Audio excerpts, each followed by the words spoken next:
Assalamualaikum warahmatullahi wabarakatuh. Perkenalkan, nama saya Cindy Aprilia Ratnasari, NIM 046 dari kelas 2022B PGSD. Yang selanjutnya kita akan membahas materi yang kedua. Materi yang kedua ini berjudul Pancasila dalam Sejarah Perjuangan Bangsa. Masa awal kehidupan. Peradaban manusia purba di Indonesia diobangi dalam dua zaman, yaitu yang pertama zaman batu yang terdiri dari batu tua atau Paleolitikum, batu tengah Mesolitikum, batu muda Neolitikum, batu besar Megalitikum,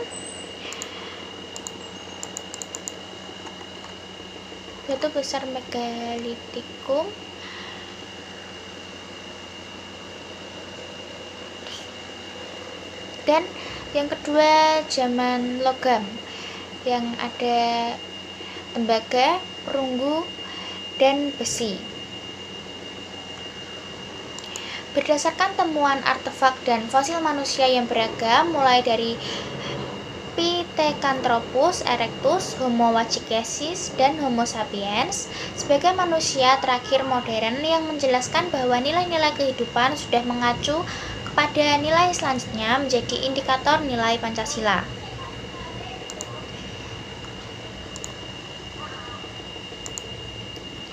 Yang selanjutnya, pada zaman batu atau Paleolitikum, alat-alat dibuat dari batu kasar yang tidak diasah atau dihaluskan.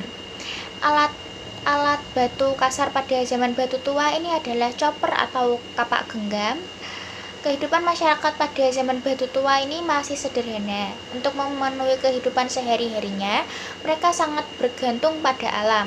Oleh karena itu, tempat tinggal mereka berpindah-pindah dari suatu tempat ke tempat lainnya. Tempat yang ditinggali adalah daerah yang subur, banyak menyediakan bahan makanan. Lalu yang selanjutnya, kebudayaan batu tengah atau Mesolitikum. Alat-alat masih sama dengan zaman batu tua, yaitu menggunakan batu berbentuk kasar dan tidak diasah atau dihaluskan. Alat-alat yang digunakan berupa pebble kapak genggam dan halkekorte atau kapak pendek.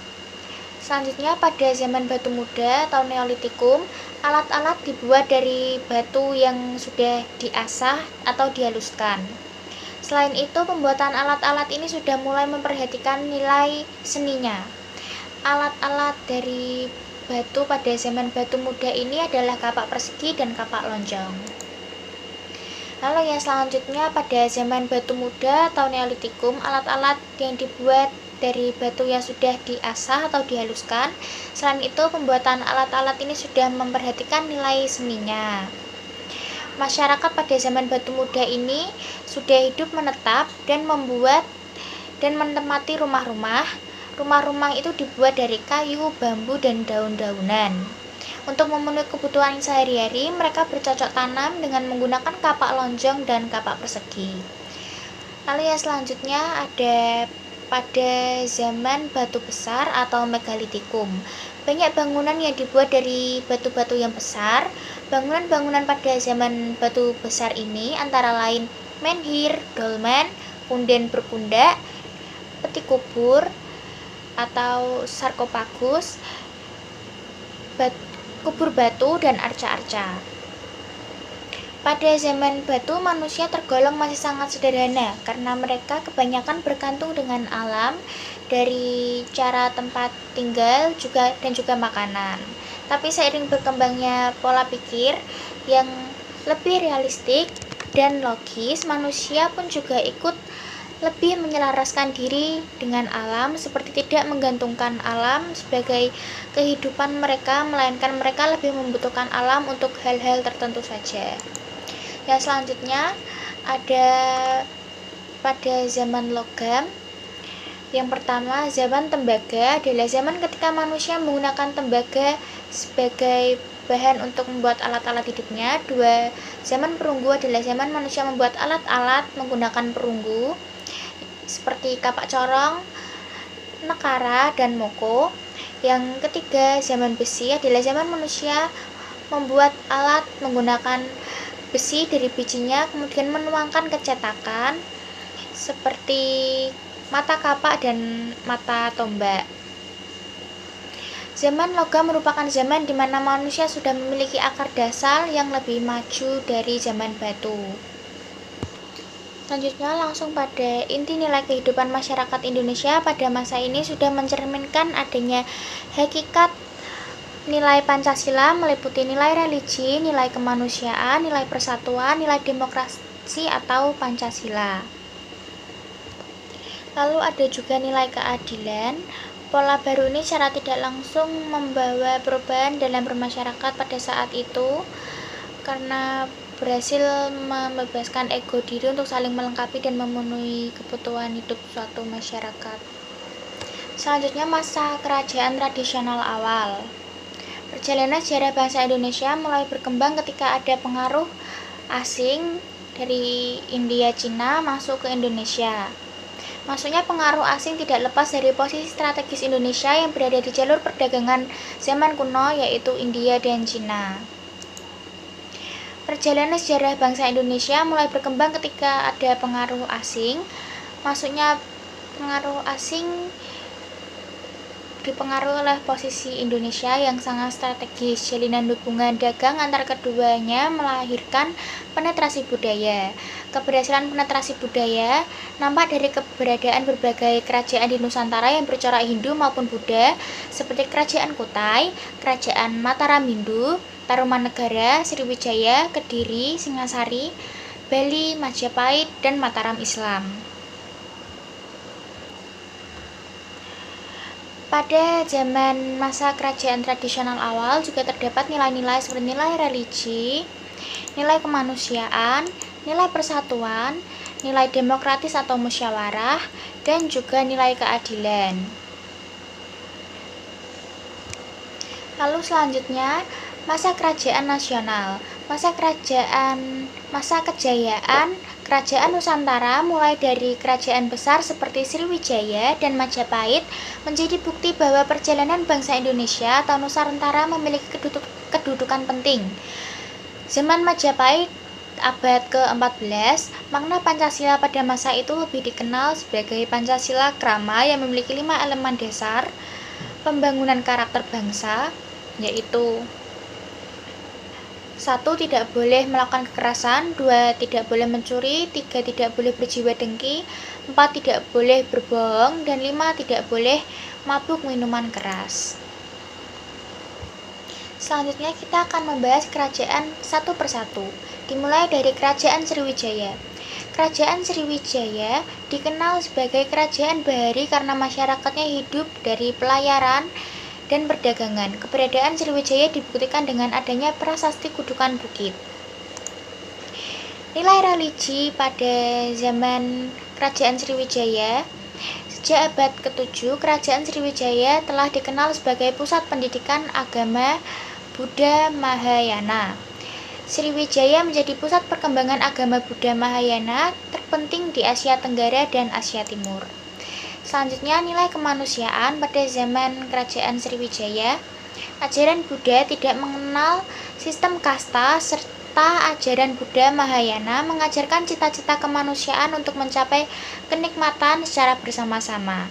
Ajaran ini diarahkan dalam kebijakan Sriwijaya untuk memperbaiki dan mengembangkan kemakmuran melalui kerjasama di bidang politik, ekonomi, dan keagamaan dengan semboyan politik. Kami cinta perdamaian, tetapi lebih cinta pada kemerdekaan. Selanjutnya, nilai persatuan. Prasasti Telaga Batu memberi bukti bahwa tata tertib negara berisi ancaman dan pelanggaran. Persatuan juga dibuktikan melalui perkawinan politik antara Raja Airlangga dari Kediri, Jawa Timur dengan Putri Sriwijaya untuk melestarikan bahasa Melayu kuno sebagai bahasa komunikasi. Nah, selanjutnya, nilai demokratis atau kemusyawarahan. Dewan Nagari menjadi wadah politik untuk memberikan nasihat kepada penguasa kerajaan. Semua permasalahan diputuskan secara musyawarah melalui Dewan Nagari. Lalu selanjutnya, nilai keadilan. Sriwijaya berusaha memajukan kehidupan masyarakatnya melalui jalur niaga dan maritim yang bersifat insulair, interinsulair, dan internasional. Selanjutnya, yang kedua, Kerajaan Majapahit. Kerajaan Majapahit dibangun oleh Raden Wijaya pada tahun 1293 dengan di Trowulan. Anaknya Jayanegara menggantikan kedudukannya sebagai raja pada tahun 1309 sampai 1328. Selama masa itu juga mengalami rangkaian pemberontakan ketika Jayanegara digantikan oleh adik perempuannya Brekahuripan dengan gelar Tribuana Tunggadewi Jaya Wisnuwardani. Majapahit kemudian memasuki masa kejayaannya. Nilai religi pada zaman Majapahit ini dibuktikan dengan kehidupan keagamaan. Masa kerajaan Majapahit mengutamakan sikap toleransi yang tinggi. Hal ini terbukti bahwa pada masa kerajaan Majapahit berkembang 3 ajaran agama besar, yaitu Hindu, Buddha, dan Islam. Nilai kemanusiaan. Tata masyarakat Majapahit berdasarkan Hinduisme, yaitu membagi anggota masyarakat ke dalam 4 golongan kasta, yaitu Brahmana, Ksatria, Waisya, dan Sudra. Ada juga 3 golongan ke bawah, yaitu Candala, Mlecha, dan Tuca. Kehidupan dan nilai kemanusiaan dengan memberikan kebebasan desa untuk berotonomi khusus guna menjadi tentram, damai, dan tertib. Lalu yang selanjutnya adalah nilai persatuan. Nilai persatuan diawali saat Raden Wijaya meminta bantuan perlindungan kepada Arya Wiraraja untuk membuka hutan Tari. Kebersamaan orang-orang Tumapel dan masyarakat Madura bersatu dengan bertentara Tartar dari Cina Mongol untuk menyerbu Jayakatwang. Yang selanjutnya adalah nilai persatuan. Nilai persatuan diawali saat Raden Wijaya meminta bantuan dari Arya Wiraraja untuk membuka hutan Tari.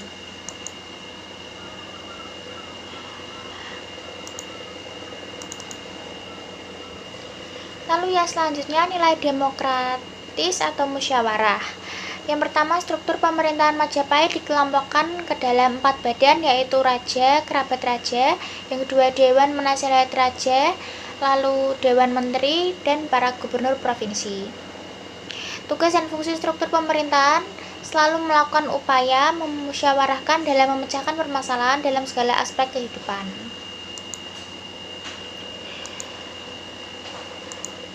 Lalu yang terakhir, nilai keadilan. Upaya keadilan dan kesejahteraan sosial mulai dibangun melalui pengembangan ekonomi berbasis pertanian dan perdagangan.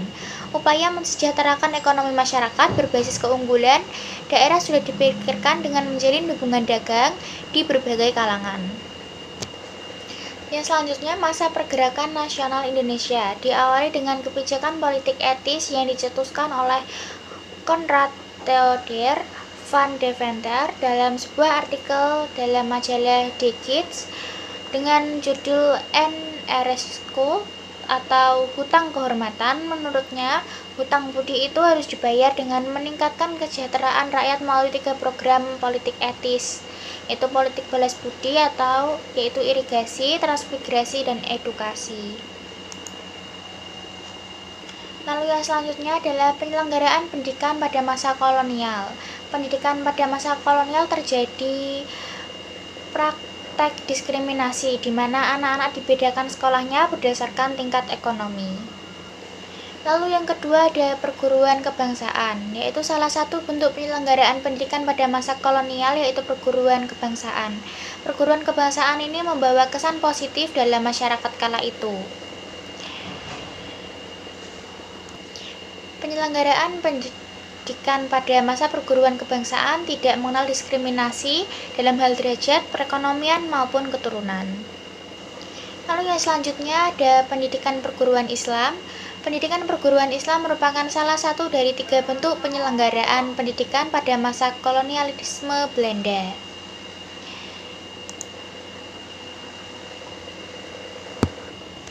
Yang selanjutnya adalah dampak politik etis memiliki peran penting dalam melahirkan nasionalisme Indonesia. Ditandai dengan munculnya ide-ide tentang kesadaran berbangsa, kesadaran nasional di Indonesia disebut sebagai kebangkitan nasional pada 1908 yang dipelopori oleh organisasi Budi Utomo.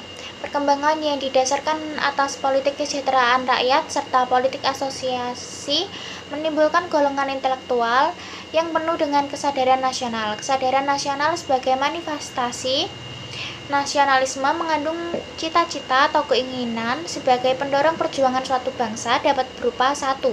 Perjuangan mewujudkan persatuan nasional. 2. Mewujudkan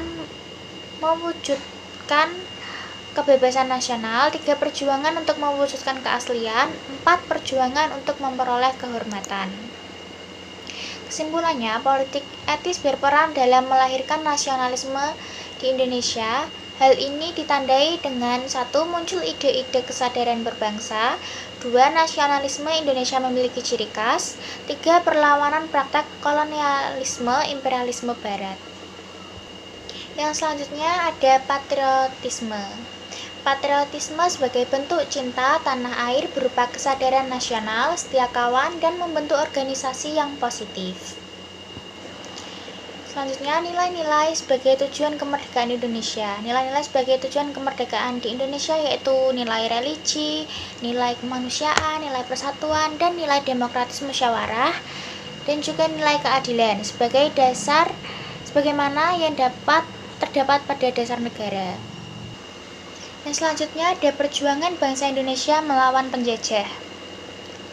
Yang pertama, kolonisasi Portugis dan Spanyol. Yang kedua, pemerintahan kolonial Hindia Belanda. Yang pertama akan kita bahas adalah kolonisasi Portugis dan Spanyol. Posisi Portugis yang telah mampu menguasai Selat Malaka pada tahun 1511 menjadikan Malaka sebagai pintu gerbang rempah-rempah Asia.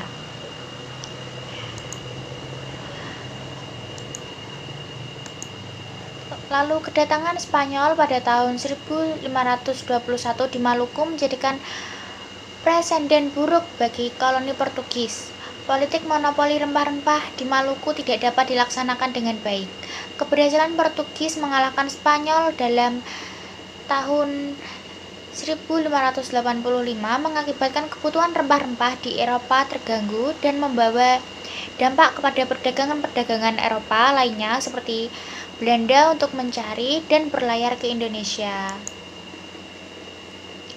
Pemerintahan kolonial Hindia Belanda. Kedatangan Belanda pada tahun 1596 ke Indonesia menjadi titik awal untuk kolonialisme imperialisme di Indonesia, terkhusus untuk menguasai rempah-rempah.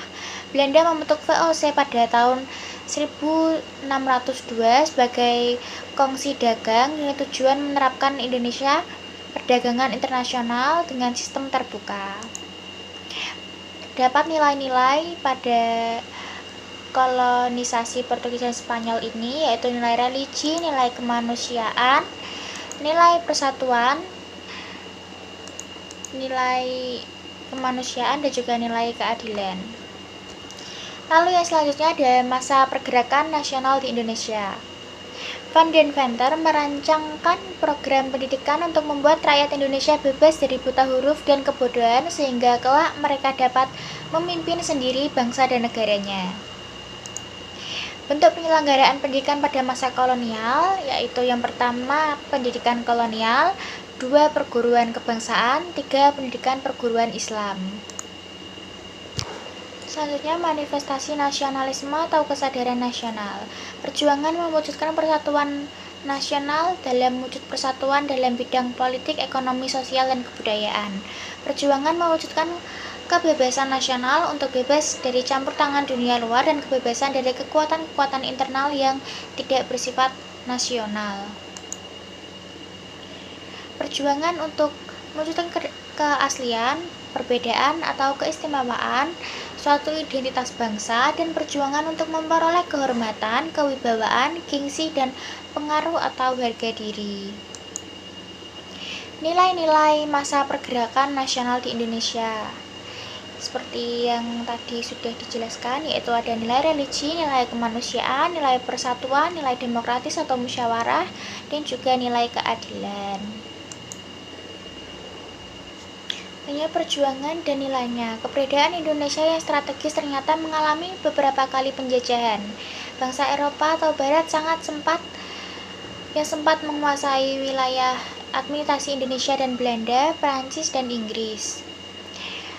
Kondisi ini menimbulkan adanya beberapa pergolakan dan pemberontakan yang masih bersifat kedaerahan di hampir sebagian besar wilayah Indonesia. Perlawanan lokal yang terbagi dalam dua pola perlawanan, yaitu pada masa abad ke-16 sampai ke-17 dan masa perjuangan ke abad 18 sampai ke-19. Nilai kejuangan ini menjadi cita-cita perjuangan bangsa Indonesia yang sudah lama mengalami penindasan dan kesengsaraan akibat praktek kolonialisme imperialisme bangsa asing. Cita-cita patriotisme bangsa Indonesia ini dicapai dengan cara perjuangan melawan penjajahan Barat atau asing.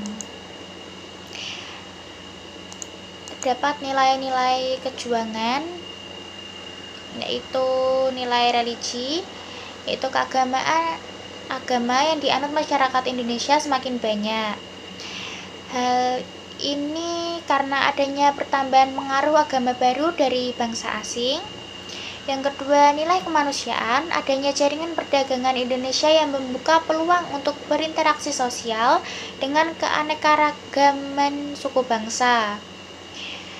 Yang ketiga, nilai persatuan.